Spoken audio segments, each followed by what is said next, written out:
This is Mr. Ron Spin of the Minnesota Mycological Society. And what's your name, my lady? CJ. CJ, nice to meet you too. And we're at the Garlough Elementary School. This is a magnet school for environmental Magnet School. This is awesome. Oh my goodness, I grew up in a school like this, just so you know. Really? It just wasn't a magnet school. So it was a quote unquote magnet. Wow. So I totally dig it. And we have a display here from the Minnesota Mychological Society. You are a senior member and a mycologist yourself, and I appreciate you so much. So please tell me what's going on. What's up? All right. Well, I don't know. Should we start down here? Yes, sir. Okay. Well, let's see. This is an extremely rare mushroom. It's called agaricon. It's almost extinct. It is the medicinal mushroom of the Western world. It was used by Hippocrates. Excellent, thank you. And Paul Stamets, well-known mushroom guru, is trying to save it. And well, here's another medicinal mushroom that everybody is touting that. Very, very big, very popular now. You can buy it in your health food stores or Whole Foods. And is it endangered? Is there an environmental issue? No, with it's it's a polypore, right? So this is called. It's one of the names is called the varnished conch, and this is actually this shiny surface is the natural surface, and so it's been used. This goes back 4,000 years. My goodness. I think from China, and I don't know. I'll just kind of go over. Yeah, please do. I'm sorry, I'm interrupting. I'm just asking a question. Go ahead, do your thing. My bad. One of the things like that was there's a TED talk on YouTube that says is are mushrooms going to be the next styrofoam? So there's this company called Ecological that gets agricultural waste and like shredded corn stalks and stuff like that, and then inoculates it with a mushroom, and then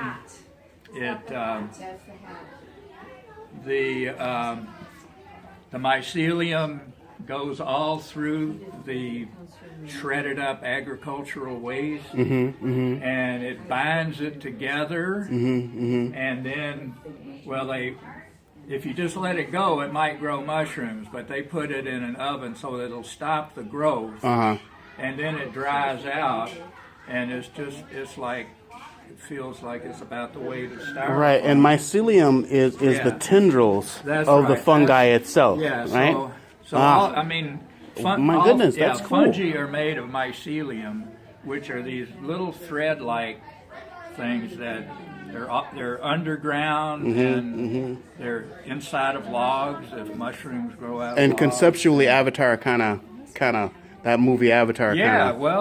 Conceptually kind of put that on the map, right? Yeah, right. So anyway, before we go any further, I want you to talk about your hat. That's a beautiful thing. Yeah. Please, sir, Mr. Ron. All right. Let's talk about that.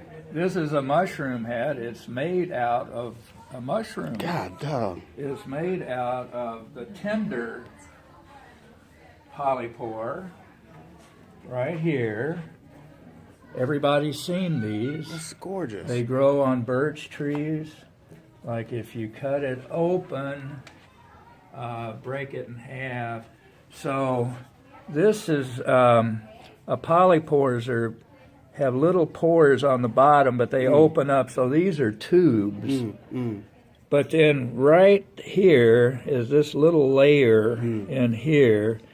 If you can get it out, it's pretty difficult to do. But then you can wet it and pound it, and this is some I made. Gorgeous. But and then this. So this is from Romania. So there was a tradition in Romania of doing these hats, and it's still around. They're still doing this. Wow. This is just the most awesomest thing ever. Yeah. From mushrooms, fungi. A mushroom hat. God, yeah. So the tender polypore. Nice. So not only, you know, could you use it for making a hat, but it's been used for like thousands of years, maybe 100,000 years for fire starting. That's why they call it tender poly. And this stuff, or if you get one of these that's dried out, and you do like flint and pyrite, you get sparks, and you get the spark on there, and it will start to smolder, and you can do it the fire. Okay. Right on. So I just had to get that hat in there because this is beautiful artwork. It is. Beautiful artwork. Yeah, Minnesota artwork. That's how we do in Minnesota. Yeah. Gorgeous artwork. That's what we do. Yeah. Right. So, sorry, but please, we were here with this one, and then medicinal mushrooms. We can. Okay, so this is a very big medicinal mushroom called turkey tails. Everybody's probably seen these growing on logs. If you pay attention, they're fairly common, but they've been doing research on these, like with different kinds of cancer, and like University of Minnesota, they actually did some research with prostate and breast cancer and had some promising results. So there's quite a few mushrooms that have medicinal properties, and among those properties are cancer treatment. Right on. Right on. And then this is called a lion's mane.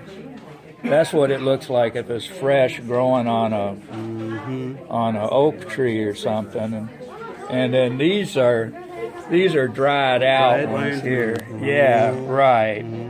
And you can buy these in some Asian markets. And this one is good for cognitive function. Okay. Interesting. So yeah, Whoa. I mean, they've done some stuff. It supposedly has helped some people with Alzheimer's. And, okay, so let's see. Another really common mushroom that you've probably seen, the birch polypore. I've seen that from time to time. Yeah, right. And I've always grown up just everything like that grows off of log kind of toadstool. You know what I mean? And I like toads. Yeah. But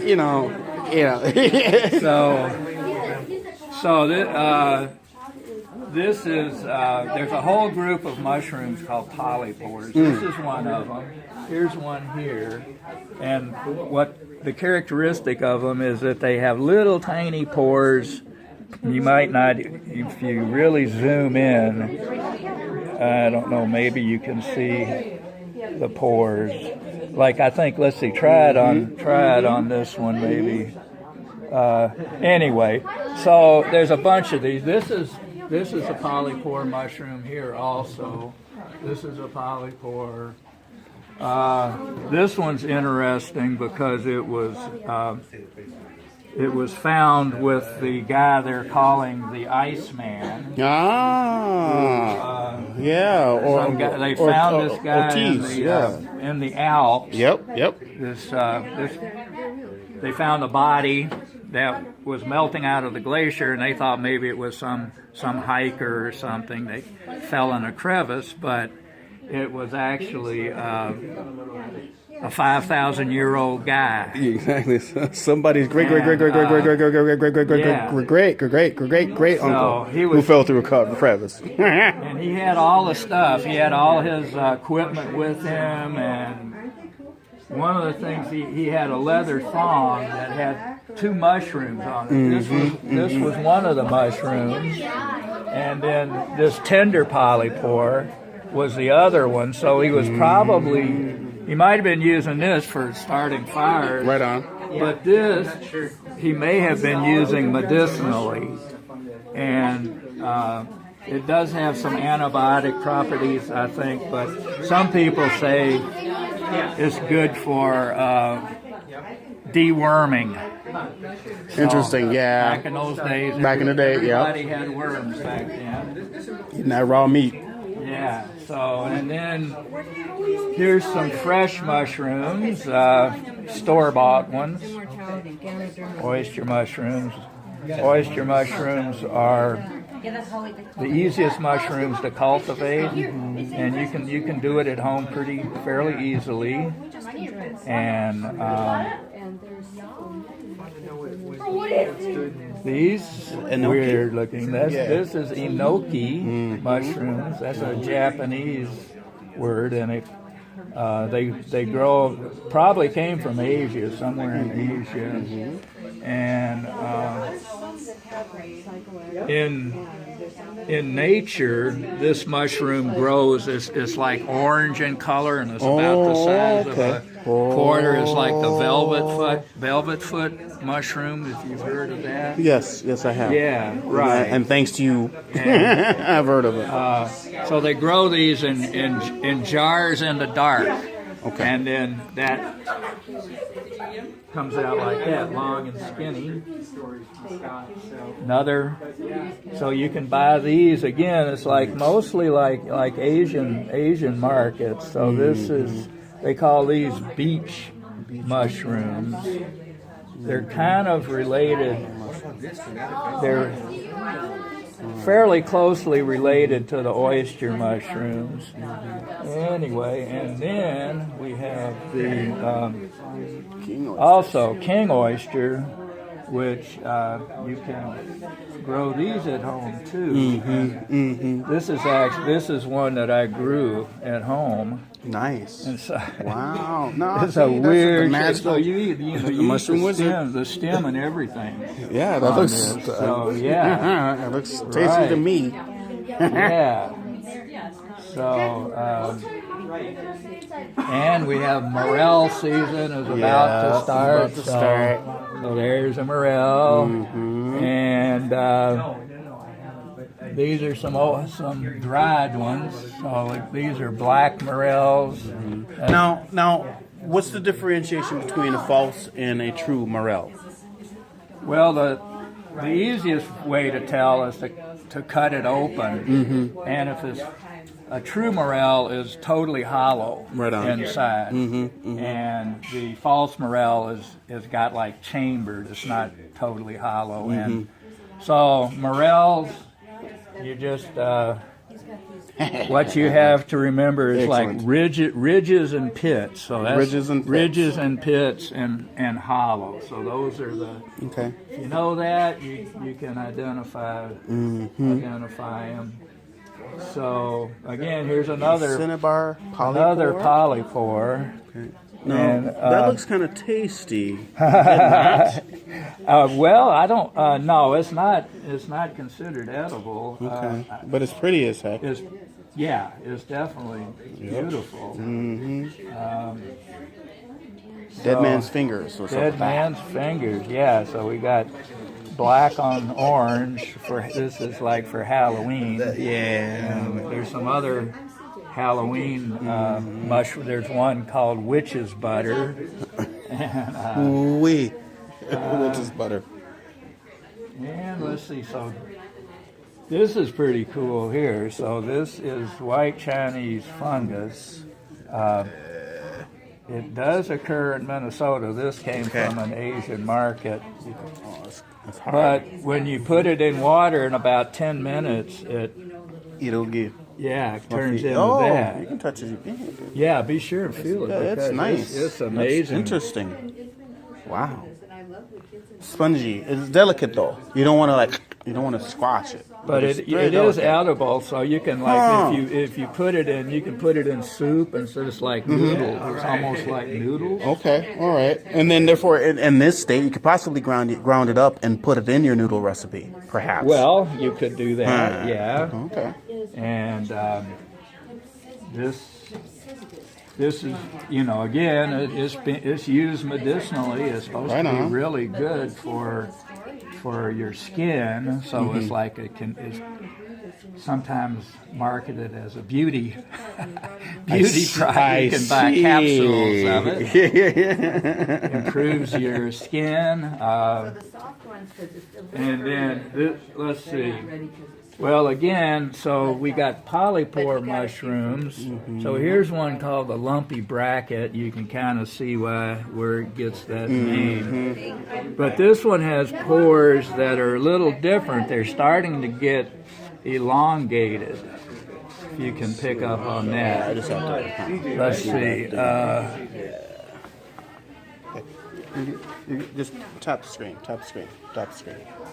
That's how we focus there. Oh, okay. Yeah. All right, interesting.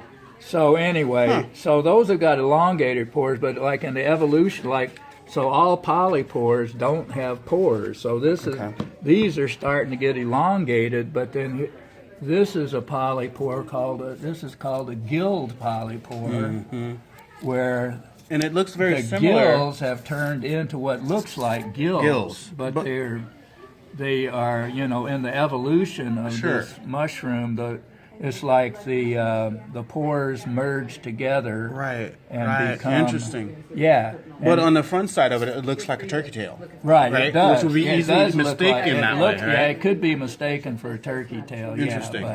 Yeah, but kind of a fuzzy surface. Right on. And here's another example of a gilled polypore. This is called a maze gill. I wonder why. You can see why they call it that. I wonder why. And so it's cool. Daedallia quernica. So quercina is oak, and Daedalus is I think the guy that was had something to do with the Greek mythology, the labyrinth. Maybe. Oh, okay. I could be wrong on that, but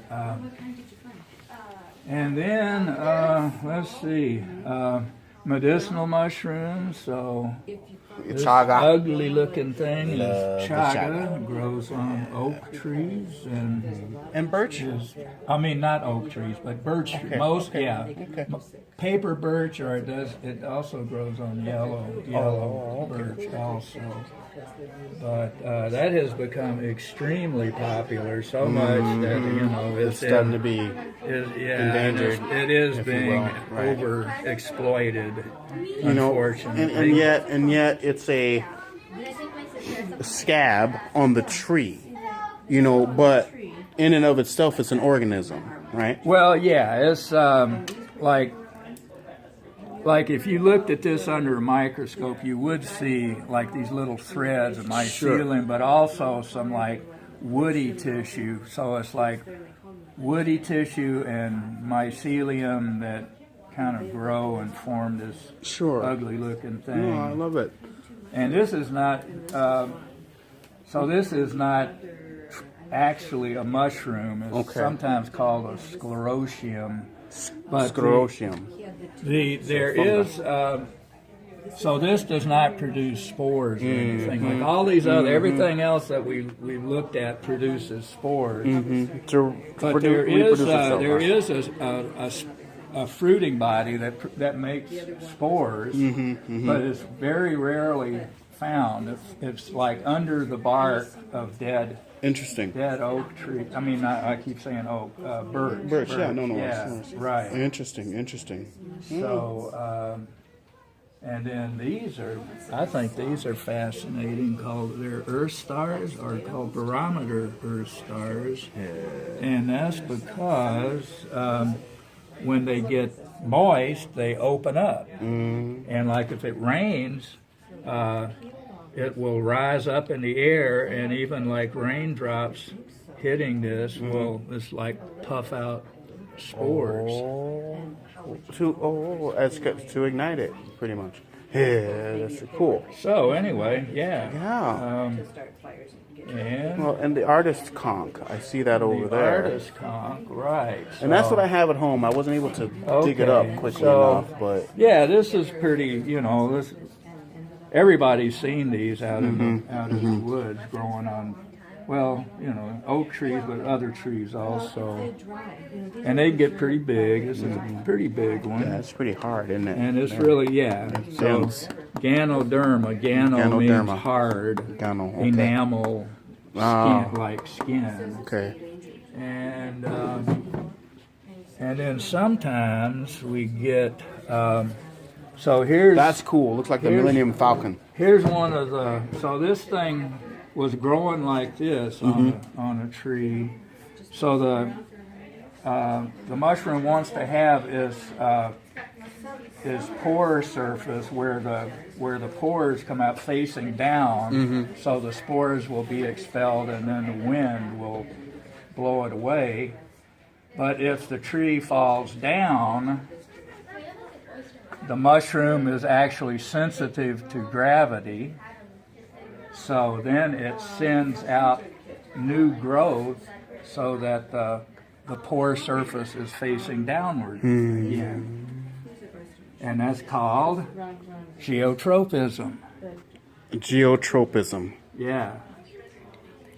And so again, artist count, and so... She's saying she learned about that in science. Geotropism. Did you really? Wow. Okay.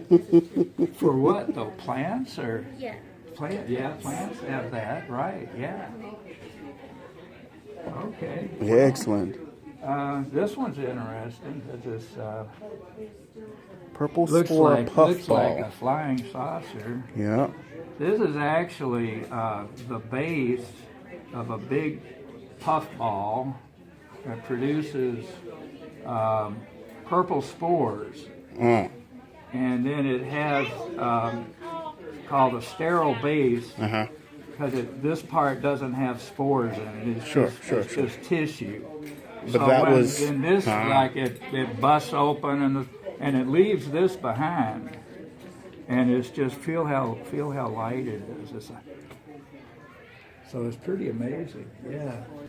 That's pretty cool. And then how active are spores? I mean, after the mushroom or the fungi has bloomed, are they dormant or do they wither away? I think they can stay dormant for a long time. Oh, okay. But like a big puffball like that, it'll be like trillions of spores. Right on. You're right on. I mean, that's just And out of all of those, maybe a couple will land in just the right place, just to get, to get going. Yeah. Not only does it have to start growing, from the spores germinate, form these little mycelium hyphae, these little thread-like things growing, but then it has to find a partner and have sex. So mushrooms do. Interesting. And you won't get mushrooms unless they have a sexual union. Interesting, but yet they use trees as food and a conduit for communication. That's my understanding, and it's base understanding. Yeah, Correct me if I'm wrong, of course. Like in a forest, underground in the forest is just packed with this thread-like mycelium. I've seen it. I've dug it up. I've seen it. Network, and people are now calling it the wood-wide net. And so it connects, and it has. So some mushrooms have relationships with the roots of the trees. It's symbiotic. It's good for the trees. It's good for the mushrooms. But anyway, so in a forest, all the trees are connected together by this internet. Sure. And it's kind of like that movie Avatar was kind of talking about. Something very similar. I can dig it. So so there's actually like communication will go on from like the trees can communicate with each other through the underground internet, and like if an insect pest maybe comes in at one end of the forest, some